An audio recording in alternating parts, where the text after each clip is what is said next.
Hello, everyone. Welcome to Business Innovators. I'm very excited to be joined today by Jess Criswell, who is the Vice President of Sales with K.R. Johnson. How are you doing today, Jess? I'm doing great. How are you doing today, Andy? Doing really well, thank you. Great. Today we're going to be talking about topics tied directly into sales and streamlined operations. And I was excited to have you on the show with me. We got to talk a little bit offline before the show, but to give our audience a little background about you, who are you surrounded with and what inspired you to go into this field of industrial supply distribution? Sure. So I'm the Vice President of Sales here at K.R. Johnson. It was more happenstance that I ended up in industrial distribution than part of my plan. Um, Really, I grew up with Michael McQueenie, the owner of the business. We go back to, man, I think we're 13 years old. And he was always kind of, I was the starting point guard. He was the backup point guard. So he's always kind of been, we've had a good team dynamic, and he stayed on me after I was in a couple different sales environments. Maybe we had a couple margaritas, and he finally pushed me over the edge to come join him back with KR Johnson. So it's been a great journey along the way. I had a good 2 years there where I was the production manager, and then left for some other sales opportunities. And like I said, he got me a couple margaritas and some fajitas, and I was back in the fold. So it's great to work with a good friend. So Absolutely. I've got about 32 years in business development. 14 years of that were with a high school friend, college roommate, and then we worked together for a total of 14 years. So very similar kind of stretch. That's a lot of fun. It's a lot of fun working with guys that you know already, and gals that you know already. So that's yeah, awesome. That's yeah, awesome. there's a lot of honesty and trust and transparency that comes with that. And usually you surround yourself with people that you see some great qualities in, and they bring out the best in yours. So from that way, it's good mix to keep us on Absolutely. the rails and moving forward. So Yeah, it helps that you know them already, right? That yep, helps a whole lot. So absolutely, uh, I figured, well, I know the guy, I like hanging out, so why don't we maybe do some work together? Uh, so absolutely. yeah, absolutely. So you know, in terms of trends, what are some of the key trends that you see within the distribution arena in recent years? One of the key trends that I've seen a lot of, and I don't know exactly, chicken or the egg on what the exact origin of this is, but a lot of regionalized manufacturing, a big push to build where you sell, build where the customer is buying it. So even from our standpoint as a distributor, there have been a lot of name brands that we've seen as far as like mobile equipment manufacturers, uh, made in Europe, engineered in Europe, shipped over here, sold on dealer lots. Well, obviously, COVID drove a tremendous amount of demand, and there were all kinds of shipping nightmares, and tariffs were kind of in the background from 2018. And I think that has just been something we've seen a lot, even from our supply side, um, where you're getting, I guess, reshoring for lack of a better purpose. But it really seems to be the way things are going. I mean, even not in our world, but you hear about with TSMC and data chips and everything like that. That's all coming back here. So I Yeah, see a lot of that, and then I see a lot of trends towards regional fulfillment, being close to the customer to be able to meet their demands. That freight nightmare that came out of COVID. I don't think anyone was immune, and if they were, I would love to talk to them about how they did that. So right, right. uh, There were tons of supply chain nightmares during that yeah, time. yeah. Yeah, Spent a lot of time telling people where their parts were, and when they were expected to be here. So right, right. that Yep. was that was a difficult time. So Yeah. uh, I'd say the other big trend I see, and this is so broad brushed, and something I know we all hear about incessantly in the news, but I think we're about to make that turn to where we really see it become impactful, and that's the digital transformation we've probably been talking about since the 1990s, and everybody's going to buy online. It's going to be the end of distribution in the traditional sense. But the tools that I've previewed around AI and where I think that that's going to help on a customer service basis and helping the end user find their solution faster than a catalog online or Googling a part number. Um, Honestly, it's something the two I looked at last week, I'm still trying to calibrate exactly how that changes our structure serving our customers. Um, and it's going to lead to a lot of efficiency. But I think this next year or two, we're all going to see more consumer based solutions that we can all touch and feel instead of hearing about large language models and all that big data that doesn't have a lot to do with us on a daily basis. So Right. those are some of the Absolutely. trends I'm seeing. Yep. AI is something I've started using every week for research of different things. And it blows me away, to be honest. Um, but yeah, we're definitely going that way. LinkedIn, Google, YouTube, all of them are pushing that way. So I think there's more and more to come on that front. That's for sure. Um, and so what would you say are two or three of the key challenges that you see facing companies today? Um, I mean, obviously, like cost containment, right? We've dealt with the tariffs in 2018, or at least our specific industry dealing in the hose and fittings and fluid connections. But then, with the freight costs and now tariffs again and rising insurance costs, just really whether it's on the sourcing side or on the operations side, how you streamline through uh, to be able to keep a stable price for your customer because it's not possible fully in this environment, but doing the best we can to keep that so we can retain our business with them. Obviously, we don't want them looking elsewhere, but also recouping enough of what real costs are to our business to be able to make sure we're making the margin to pay our people and be a profitable company for the stakeholders in it. Right. So I would say that's probably one of the big ones. And then, God, I hate to go back to what we just talked about with the trend, but keeping up with technology. Um, it's evolved so fast, and you're trying to figure out what the best tool is that you can use in your business to again streamline, keep those costs low, serve the customer better. And there are so many options out there. And then there's costs, and you're trying to figure out what your ROI is going to be.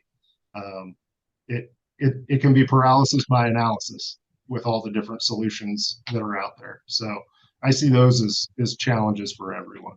Right. Yeah. It's funny you say that because I did a search on the top providers in a certain area and it came up with 10. And I'm like, Right. can you narrow it down to the ones with the best reviews? I'm like, Totally. I don't think I want to go research 10 companies on this. But Absolutely. yeah, it's an interesting world that we live in for sure. More and more digital all the time, it seems like. So we talked about challenges. In terms of success, what are two or three keys to success in overcoming the challenges? Those challenges, I mean, the continued learning on the technology front, like really being out there, um, keeping your mind open and trying to understand uh, maybe this isn't the solution for us today, given the cost and the ROI, but it may be something in the future that we can kind of build our organization around to have good outcomes. And then I really lean heavily leveraging a network of friends that are in IT. Some of them have developed data analytic tools. One of them, builds or does all the machine learning for a very large company. And I'm constantly picking his brain as to, hey man, I hear all about this AI, but what's it mean for me? And what are the skill sets my children are going to need in the future? So really leveraging those and hearing kind of from the experts where they think the puck is going, right? Kind of Wayne Gretzky, we got to skate to where the puck's going, not where it is right now. So those have Right. been keys, keys for success for us in overcoming the technology challenge on a daily basis. And then on the tariffs, cost controls, all of that, we recently worked with one of our large vendor suppliers, like a key partner, and they brought in some of their people from their operations, and we kind of went through a whole flow exercise. Just I know we do what we do really well, but getting that outside input to see where we can reduce touch points, make the work more ergonomic for our employees so that they can be more efficient during their time. It has been something we're doing a lot. And then everybody's digging deep in the supply chain, trying to figure out redundancies, whether it's for a cost perspective or just in the event that some geopolitical event breaks out, that we're still able to get supply and take care of our customers. So Right. those are kind of what we've been working towards. Absolutely. I've done a ton of sourcing in my career and procurement, and some of the best outcomes were where we sat down at a table together and said, here's what we were thinking, right? And then they come and say, what if you thought about doing this? That would help Yes, us keep your costs down and so forth. And it was a collaborative, and yes, it ended up working out best for both sides when you do that. So collaborating for sure. absolutely. I think both parties had some takeaway in it that was beneficial for our overall relationship. And I wouldn't be surprised to see them implement some of those things with other customers of theirs in the future. So Right. it was a very Absolutely. neat process. Right, So, absolutely. Yeah, we'd walk into a room initially with a set of specs and requirements and all these things and what we want to do. And we sat down and said, here's what we're thinking. They said, well, if you do this, that, and the other, you could probably cut your cost by 20%. And we're like, oh, okay. This is a company with 108 facilities. So, like, right. okay. Um, and in that particular role, I managed about 150 million in buys. And this is big numbers. Like those are impacts, but it was something that was an eye opener for me, really. I was like, wow, we should collaborate more. I mean, with Oh, yeah. different commodities for sure. And absolutely worked out well. So totally understand that. So can you tell us a little bit about your background with shelfware and a vendor managed inventory system and some of the benefits you've seen from that? Sure. Well, shelfware is an amazing tool in our quiver, especially as sales folks. Like I said, the push towards centralized and regionalized supply, VMI is a constant topic. People want to kind of set it and forget it, and the the guy in a truck and driving around in a couple hours, it's a lot of time spent to get the parts to him.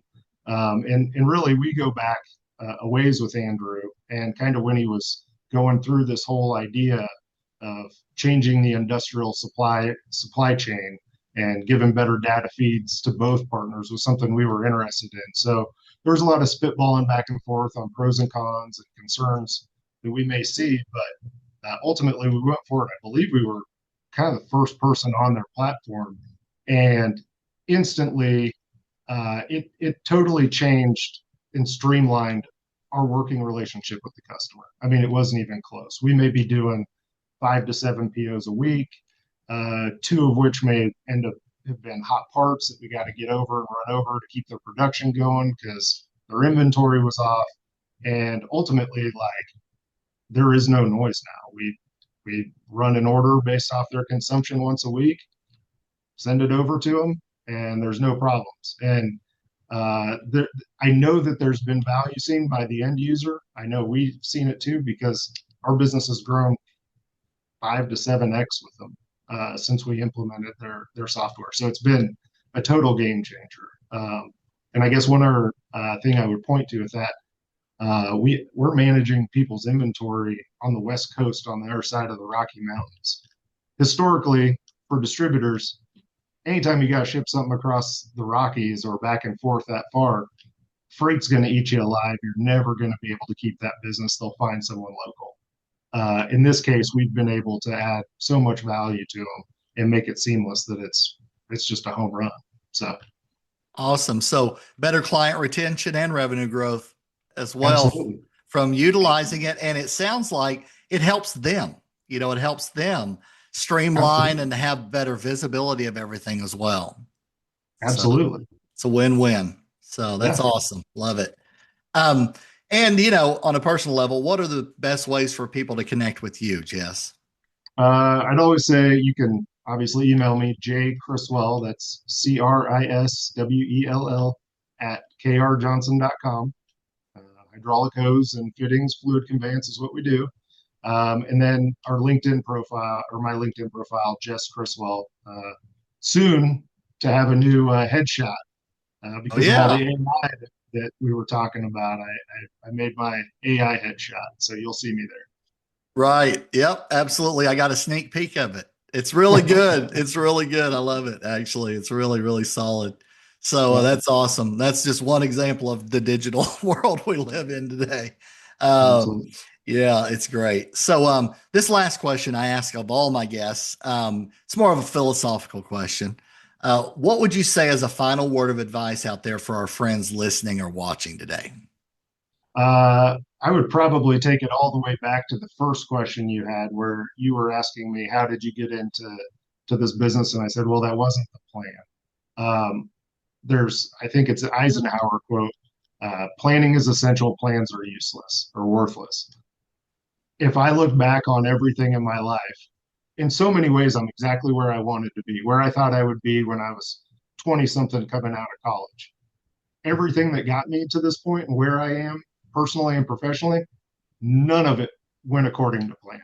So professionally, I'm thrilled. I'm happy. I love where I'm at and where things are going.